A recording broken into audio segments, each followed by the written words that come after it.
Most people in life don't get stuck because they're lazy or because they want to be stuck. They get stuck because they get blind spots. They can't see what they can't see. And usually they need some outside help to get unstuck. Today, I'm talking to one of my former mentoring clients, Nick, about his journey working with me, getting involved with mentoring, and the difference that it's made in his story.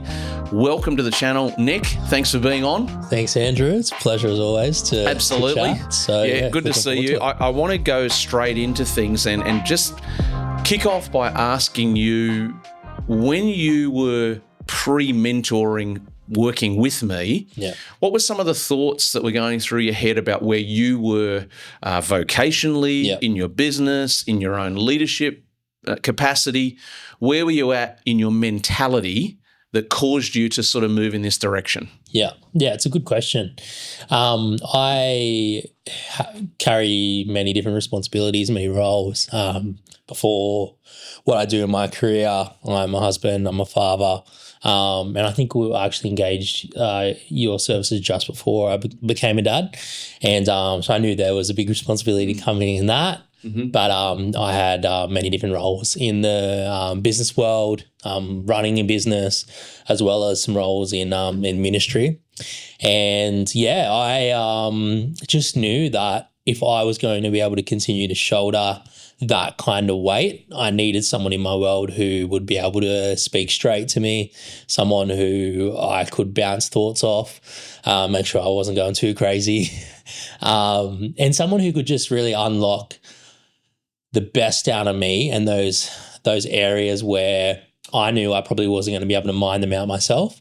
And so I thought I'll get someone around me that can do that and help me do that. Mm-hmm. So, that was probably where I was at. I just knew I had a big pipeline ahead of me. People always said I've had a lot of potential in different areas. I knew my business had potential. I wanted my marriage to be strong. I wanted to be a great dad. And so I just knew I needed someone to be able to help pull the best out of me. Yeah, interesting.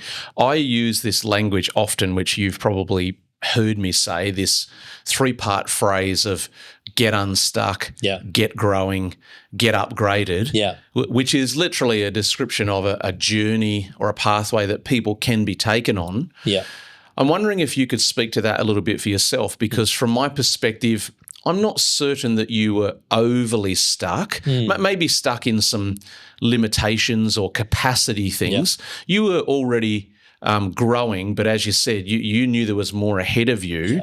Where do you think you were positioned, on that arc of being stuck, needing to grow, etc.? And what was specific to your journey about why you thought, okay, I can see where I am, can see where I need to go, I need help? Yeah, it's a great question. I think I was in a position where everything in my world was growing. And so my marriage was growing, my business was growing, the world of ministry, the people I was leading, more and more people were coming around what we were doing. And so for me, it wasn't so much being stuck then and there, but I didn't want to become stuck one day. And I actually remember saying to you, particularly around my business, because I work a lot in the building industry. So I've got a creative agency that works with builders, architects, interior designers, where that's 90% of our work is in that world. And I'd seen different builders and different trades actually become stuck in their business because they had been growing and they were providing a great service, but then they basically would become overwhelmed and they take on too much work. And before you know it, what was running really well and growing all of a sudden became stuck or started going backwards. And so I remember saying to you, I don't want to become like that, and I don't want my business to topple over because I have reached my limit and I no longer can grow, and therefore, my business doesn't, or the staff in my business and my clients don't get the attention they need. So I didn't want to become stuck. Right. So for me, I was at that growth stage in different parts of my world as well as personally. So I really wanted to make sure that I had the tools in my tool belt, so to speak, to make sure that I could continue to move, not necessarily at that pace, but just to make sure I didn't become stuck. And I wanted to be prepared for when, because we're all going to become stuck at some point. It's unfortunately life's not a smooth ride 100% of the time. So I wanted to make sure when that moment did arise, or when those moments arose in the future, I was ready to know how to walk through that and come out on top. This, I love your answer. This whole specific subject here is fascinating to me, and I'll explain why.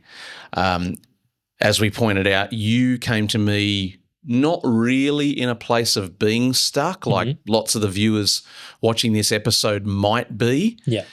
But as you said, you actually came to me for help and support and wisdom in a state of growth. Yeah. Which is such a fascinating observation for others to pay attention to, that people have fooled themselves into believing that the only time they need a coach or a mentor or what have you is when things aren't working. Yeah, 100%. But you were smart enough to identify, no, things are working. Yeah. I am growing. Things are going well, which means I'm heading to the next stage. Yeah, exactly right. And probably before I get to that next stage, that next level, there is a ceiling or a fence or a doorway or something that's going to block me, which is a massive credit to you. And I'm not just saying that because you're sitting here, but it is a huge credit to you that you identified, I'm going to get ahead of the curve here, do something before I need it, so to speak. Yeah. And it's really prompted me in my thinking. I wasn't going to put this early in the episode, but I am now. Yeah. For those of you who are watching, you might be in a situation where you do feel stuck and you don't know how to break out of it, but you also could be someone who's in a situation like Nick was describing, where things are actually going quite well and you're growing and you're moving forward. But if you're really, really the elite of the elite, you'll identify that a stuck phase could be looming if you don't prepare for that. And so whatever category you might find yourself in, it's probably a good idea to jump into the show notes below, find the link to my training program. I call it the True Self Transformation Program. Go and take a look at it. There's a free preview lesson there for you so you can have a taster. Find out if it's time for you to do something about your own situation to either get unstuck or get growing, or make sure you keep on growing. Yeah. Fascinating insight for me and other people listening. Yeah. Why do you think people wait so long to get help? You did the opposite. Yeah. Kudos to you. But why do most people wait so long to get help? I think maybe sometimes, especially for men, you can have this perception or train of thought that if it's okay now, it will continue to be okay. And I think that can be like a little bit of a Band-Aid because like I said before, at some point something will go wrong, and whether that's in your business or wherever it is, something will happen. And for me, something did. It was only a matter of months after we started that my dad passed away pretty suddenly. So all of a sudden I had to walk through this major life hurdle and navigate grief and still lead people. And so all my responsibilities that all the people that I was called to lead and responsible for, that didn't go away. I had a little bit of time off to process everything, but I all of a sudden now had to learn to lead in a time where everything wasn't okay. And I was trying to navigate a lot of pretty heavy stuff and walk through grief. So I think that's important to note. I think sometimes we just think everything is going to always be smooth sailing. But if you're smart enough, and especially if you're in the world of business or you're leading people, you know that there are, growth curves and there's downturns and, economically we know that it's not always smooth sailing. And businesses have life cycles, churches have life cycles. So things are very rarely always going to be smooth sailing. And so I think we need to be ready to lay down our pride and accept the fact that there's going to be bigger hurdles. And even if I know for me, I was like, look, I don't want to stop at where I am right now. I want to keep growing.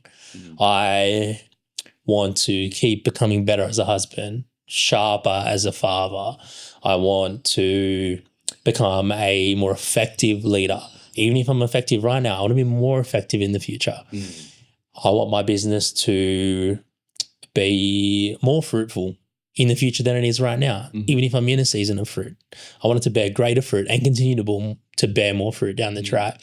And so I think, and I'm convinced, and I'll go down the biblical train a little bit here, but I am convinced, and it is in the Bible, that God created us to be in community with people. And so I know for me, I've experienced the blessing of having someone in my world to directly, and having multiple people in my world to directly speak into me and pull the best out of me. I was convinced that I would never achieve my full potential without the right people in my world. And so I think that's the train of thought that we need to have. What we might have is, I've got this. I'm right. I'm a self-made man. I'll do it myself. But I think it's biblical that until we get the right people around us, we won't reach our potential. We'll be somewhat limited. Absolutely. And as people say, the proof's in the pudding, right? Yes. If something works, it works. Yeah, exactly right. I am continuing to lean towards this thing that you've identified, this idea of get support, get wisdom, get skilled guidance on board, not just when things are difficult, but even when they're going well. Yeah. And as we know, people will sometimes not even get help at all. Yes, exactly. Then there are other people who will only get help if the pain is intense enough. Yeah. But then there's this new class of person that you're representing and pointing out that you actually can go seeking skilled coaching, skilled input, even when things are going well. And, credit to you, as you pointed out in your story, when you came to me to work with me, you were doing well already in a lot of areas. You were hungry for growth and had a great appetite for moving forward, which was excellent. Neither of us knew at that point in time that very soon after, as you pointed out, you'd be managing all of your responsibilities in a season of grief after your father passed away unexpectedly, which was very heavy and just put a whole other load onto your whole world at that time. Yeah. But you didn't get the chance to just stop. No. Life didn't just go on permanent pause. You had to keep on moving through. Yeah. And to your credit, you had been building towards being able to cope with this. Yeah. I want to come to something that you talked about, a phrase you used. You talked about the right people. Yeah.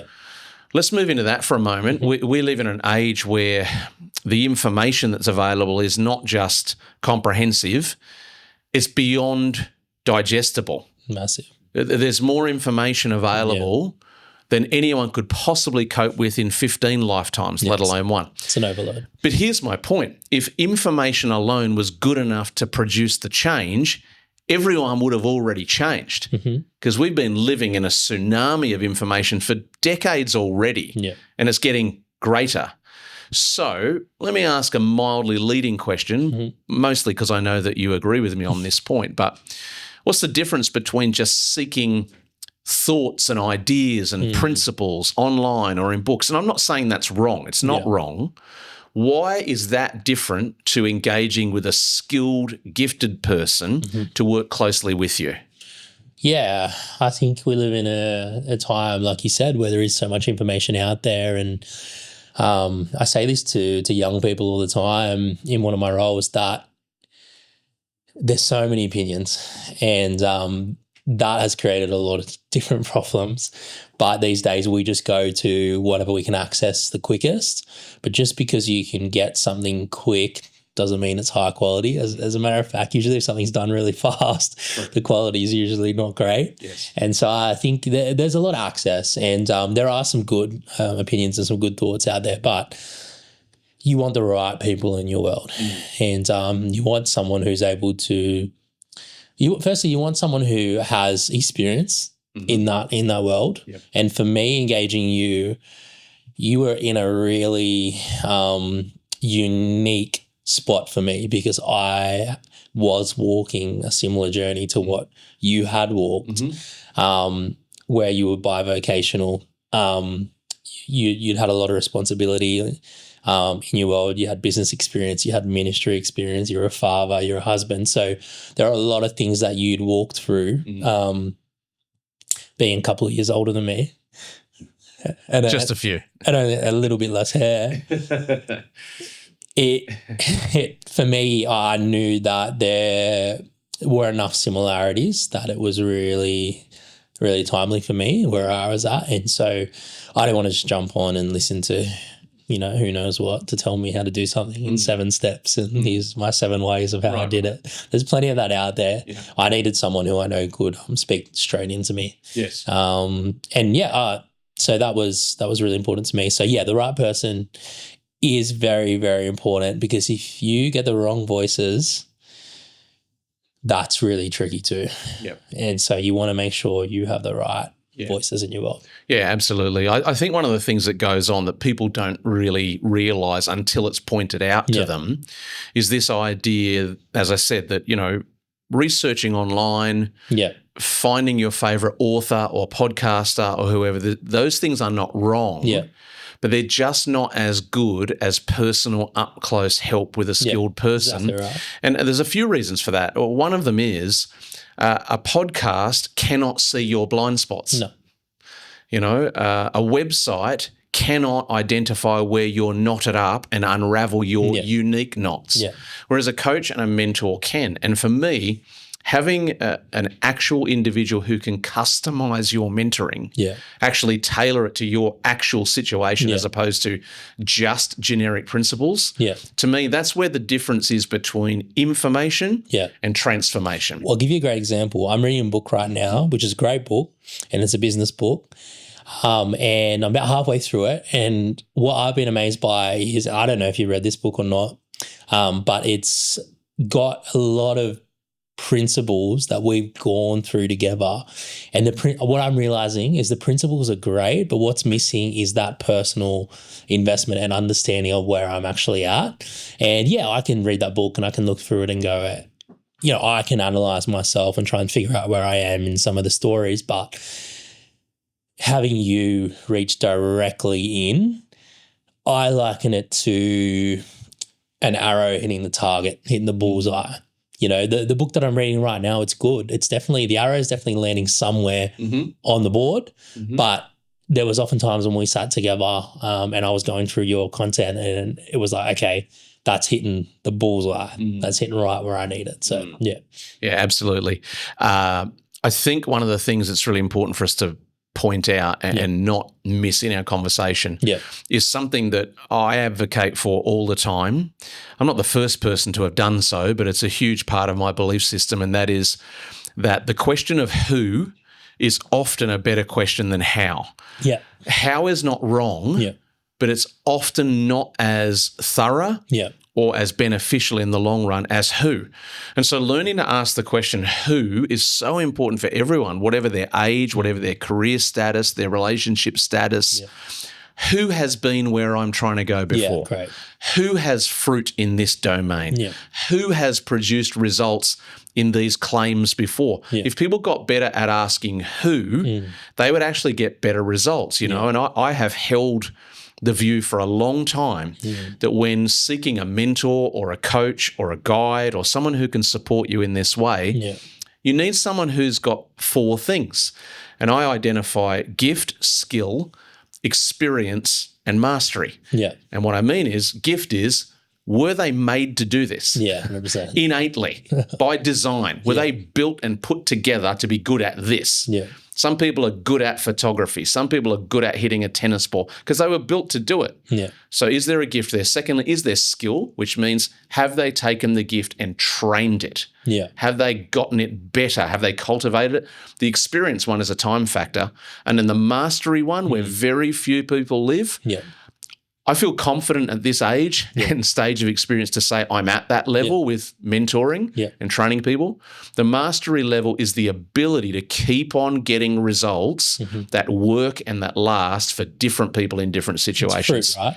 Give me your view on all of that. 100%. I think we've had a lot of conversations on the gifting one. I think that's massive. And really, if I look back at the last 3 or 4 years, the time that we've spent together and you investing into me, a lot of our conversation, or a lot of those moments where I felt like you've hit the target is around the gifting thing. And that's really important, is understanding your wiring, understanding why you think the way you do, why you do the things why do you respond that way. That was really important to me. And that unlocked a lot of things. So that first one's really important. But yeah, like you said, having the experience and knowing that you've mastered things gives me so much confidence. And the mastery, like I said, it's the fruit. And I sit there, for me, and I'm not a master at many things. Still working on a lot of things, but when fruit starts to bear, when there is proof in the pudding, like you said, it's like, okay, sweet, this is working. So it must be right if it's working, and it must be right if it's not only working for me, but it's starting to bring out the best in other people. And that's where I've seen it work the most is the conversations we've had, the things you've identified has brought the most out of me, which has then in turn helped other people as well. Yeah. And so in my roles where I lead people, I want that to be the case. That's part of my role, to bring the best out of people. So as you brought more out of me, I was able to bring more out of other people. Yeah. And those 4 things you just mentioned, it's like a repeat, and I'm able to repeat that in the lives of other people. Yeah, absolutely. What's something or a couple of things that are different for you now as compared to when you look back to pre-mentoring work with me? Yeah. What's something you can identify that's different because of this journey? Yeah, definitely. I think the biggest one was what you said to me very early on. When I said my business is growing, I don't want it to fall over because I can't handle all of it. So you said to me, all right, what we're going to do is going to sound a little bit random, a little bit, maybe you've never heard this before, but we're going to get everything off your desk that doesn't need to be on your desk. And I think I probably used that thought 6 to 7 times a day, every single day. And if you don't understand it, it can sound lazy, but it's not. No, it couldn't be further from the truth. It is one of the most powerful things that you can do as someone who leads people, which is going back to that gifting thing, understanding what am I gifted at? Yep. So what can I do really well? And if I'm going to continue to see things grow in my world, what things can I get off my desk, put them into the hands of someone who's gifted at it so that I can do the things that only I can do. And so in the context of a business owner, my job is obviously not to always be working in the business. I can't do that. I've got 7 and 8 staff. So I need to know how to have time, and I need to make time in my diary to grow the business, to actively have strategy around the business, to do the most important things. And so I need to get things off my desk to be able to do that. Yeah. And again, I said that, like I just said before when we were talking about the 4 things, now I've been able to hire people in my business and get people around me that are gifted at these certain things that I was trying to do myself, and I was okay at them, but they're very good at them. Right. And so now things are able to keep growing and moving forward because we're all operating in what we're gifted at. Yeah, absolutely. So, yeah. Interesting. It is quite amazing how one honed and sharpened idea or thought that is right for the recipient can change so many things. Exactly. I mean, essentially what we're dealing with, we're talking about transformational thinking. Yeah.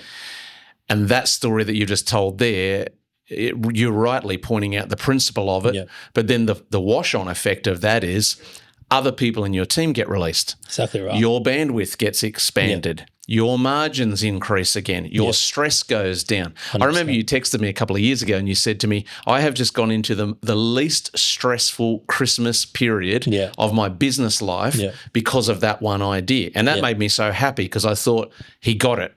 The mental paradigm shifted for him. He saw something that he couldn't see before. And, you know, your creativity, your home life benefits from that because you're not taking stuff home. So many flow-on benefits of just one thought, let alone dozens and dozens of thoughts that can come out.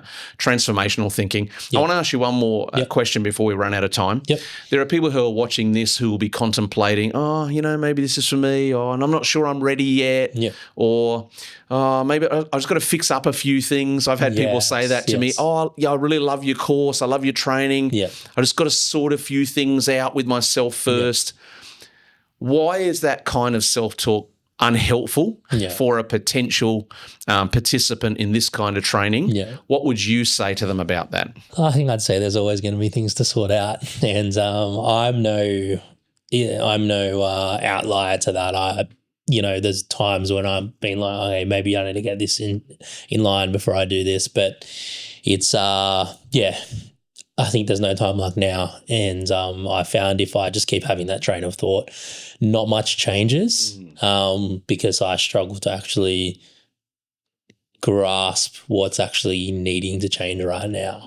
I'm just constantly putting it off, and so I think there really is no time like now to get started with something like that, because it is, your content obviously will hit a range of people where it's at, but you also have what you do where you speak directly into people individually, and that's where the game changer is, because you're able to identify people exactly where they're at. I know they're able to ask questions, and so that's powerful because you can meet them right where they're at rather than them trying to get everything together. And so I think that's what I would say to someone in that position is just get started. Honestly, it's better to start now than start later, because you can actually start changing some things now. And I'm in a season right now where it's really busy, and I said to the other day, what should we do here? And we both looked at each other and it was almost like we both knew, let's get stuck into this. And I had every excuse to say, no, let's wait until this time. And but we were like, nah, it's time to start and get stuck into it. So Yeah, it's well said. It's a great answer, and it's really helpful that we both have just lived through an example of that. Yes, exactly. Because what you're saying is true. There will always be something. There'll always be another hurdle. There'll always be a thing or three that's lingering in the mindset or in the circumstances that's trying to say, oh, no, you're not ready, just wait a bit. And I'm not talking about serious problems. That's a different situation. But, you and I were sitting down recently and, you had said maybe we should engage this intentional stuff again. And then it was like, next few months will be pretty full on. And you asked me, what do you think? And my response was, I think you know my answer. My answer is, I think we should just get into it because of what's coming up. It's not a reason to delay. It's an extra reason of let's get on with this. And so your answer is well-timed and correct for those who are watching. So, 100%. Look, I think you have been a stellar example, actually, of the attitude that we all should adopt around getting help, getting support, getting coaching, getting a mentor, not just because you might be stuck, but even if you're in a growth season like you were when we first started working together, to say, I don't want the next obstacle, the next challenge to get me stuck. And so it's really great advice. I've loved having you on the channel, having this conversation today. And, pleasure. Because of your attitude like that, your potential is just blue sky unlimited. You can go as far as you want to. So, guys, I hope you're encouraged by this conversation. And like we've said a couple of times, if you are in a stage of your life now where you are stuck vocationally or relationally or in some other way, or maybe you are like Nick and you don't feel overly stuck, you're actually growing well, but you're smart enough to realize if I don't build the next set of tools, I might get stuck and then lose my momentum. Whatever category you might find yourself in, it's absolutely worth jumping into the show notes, clicking on the link, check out my training program, True Self Transformation Program. There's a free preview lesson there, so there's nothing to lose. There's no risk for you. Have a look. It might be the right thing for you in this season, and if it is, I absolutely know for certain it will change your life. Why can I say that? Because I've done it thousands of times before, and I'd love you to be the next. I'm glad you took the time to watch, and I'd love to see you in another video real soon.